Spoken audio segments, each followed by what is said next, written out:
अरे वा, सर्वांनी अगदी बरोबर सोडवलं. एकाच संख्येची परत परत केलेली बेरीज म्हणजे गुणाकार. ही गोष्ट सर्वांच्या लक्षात आली. शाबास, खूप हुशार आहात तुम्ही. लवकर लवकर समजून घेता. आता चला आपण अजून थोडं बघूया. इथे एका आयतात दोन त्रिकोण. किती त्रिकोण घेतले मी? दोन त्रिकोण. असे आपल्याजवळ चार आयत आहे. किती आहेत? चार आयत. म्हणजे काय करणार आता आपण? दोन या अंकाची चार वेळा बेरीज करणार. बघा, ज्यावेळेस आपल्याला बेरजेच्या स्वरूपात लिहायचं तर आपण याप्रमाणे लिहिणार. 2 अधिक 2 अधिक 2 अधिक 2. म्हणजे 2 हा अंक आपण चार वेळा त्या अंकाची बेरीज करणार. आता मला सांगा, कोणत्या अंकाची बेरीज आपण केली? 2 या अंकाची बेरीज केली. किती वेळा बेरीज केली? चार वेळा. 2 ह्या अंकाची चार वेळा आपण बेरीज केली. अगदी बरोबर. आता आपण कसं म्हणणार? 2ची 4 पट. कोणत्या अंकाची पट?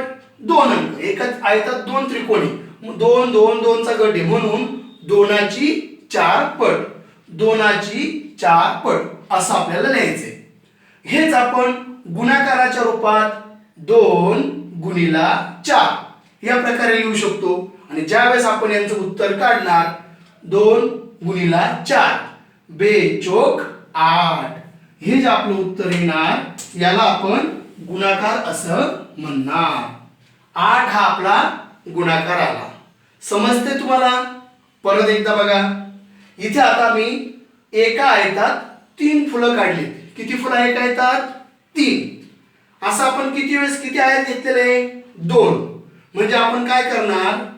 3 ह्या अंकाची दुप्पट करणार. 3 अधिक 3 म्हणजे 3ची 2 वेळा केलेली बेरीज. बेरीज रूपात आपल्याला या प्रकारे लिहायचं असतं. म्हणजे किती वेळा लिहिलं आपण? 3 अंक 2 वेळा. 3 2 वेळा घेतला आपण. 2 वेळा म्हणजे काय झालं? 3ची दुप्पट. 3ची दुप्पट.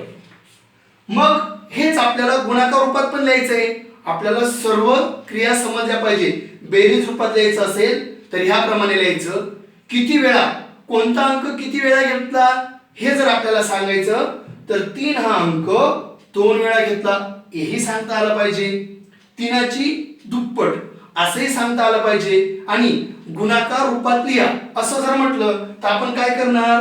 3 गुणिला 2 म्हणजे 3चा आपण गुणाकार करणार. मग 3 दुणे 6. 6 हे जे आपलं उत्तर आलं याला आपण गुणाकार असं म्हणणार. येतंय का लक्षात? Very good. आता मी तुम्हाला असंच एक उदाहरण देतो. तुम्ही सोडून बघा बरं. कोण सांगतं मला बघूया.